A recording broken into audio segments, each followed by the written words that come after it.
আসসালামু আলাইকুম ভিউয়ার্স, আশা করি আপনারা প্রত্যেকেই অনেক অনেক ভালো আছেন। আজকের এই ভিডিওটিতে আমি আপনাদেরকে দেখাবো কিভাবে মাইক্রোসফট অফিস ওয়ার্ডে খুবই সহজে বাংলাদেশের পতাকা অঙ্কন করা যায়। তো এর জন্য আমি মাইক্রোসফট অফিস ওয়ার্ডটাকে ওপেন করলাম।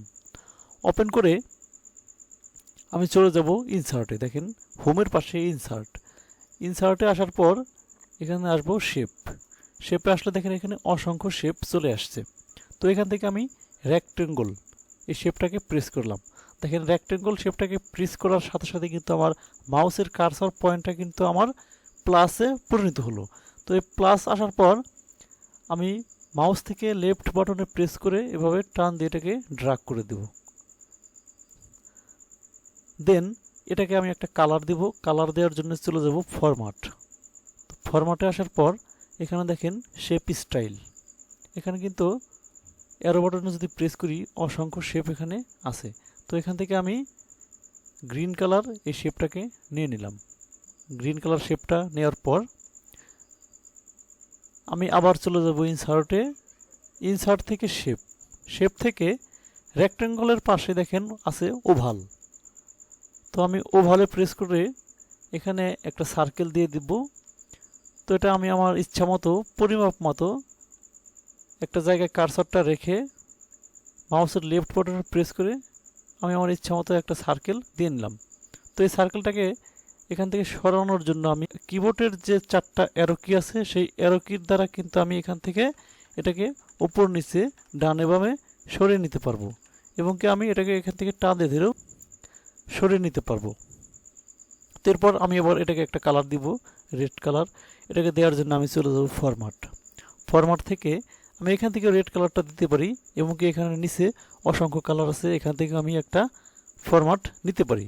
দেখেন আমি এটা নিলাম।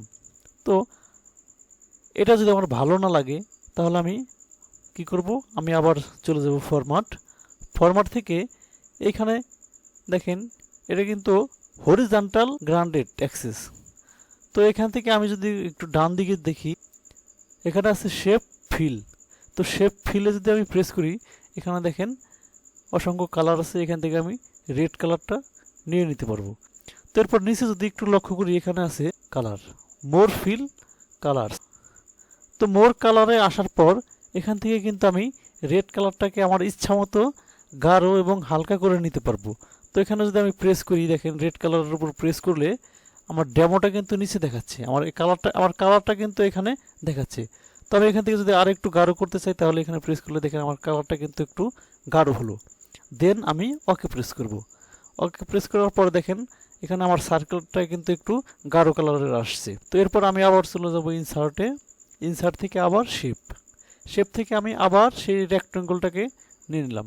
নেওয়ার পর এখান থেকে টান দিয়ে ধরে আমি নিচের দিকে নামিয়ে দিলাম। তো এটাকে কিন্তু এখান থেকে আপনি টান দিয়ে ধরে মোটা চিকন করে নিতে পারেন। তো এটাকে আমি আমার মাপ মতো রাখার পর আমি আবার চলে গেলাম ফরম্যাট থেকে এখান থেকে যে কোনো একটা স্টাইল আমি নিতে পারবো। তো ধরুন এখান থেকে আমি এই স্টাইলটাকে নিলাম। তো আবার চলে যাব ইনসার্ট থেকে শেপ থেকে আবার সেম রেক্টেঙ্গলটাকে আমি নিচে আমি এটাকে টান দিয়ে ধরে এভাবে ড্র্যাগ করে দিলাম। দেওয়ার পর চলে গেলাম ফরম্যাট থেকে আমি এই কালারটা এখান থেকে দিয়ে দিলাম, যে কোনো একটা কালার আমি এখান থেকে দিয়ে দিলাম। তো দেখেন খুবই সহজে কিন্তু একটি পতাকা অঙ্কিত হলো।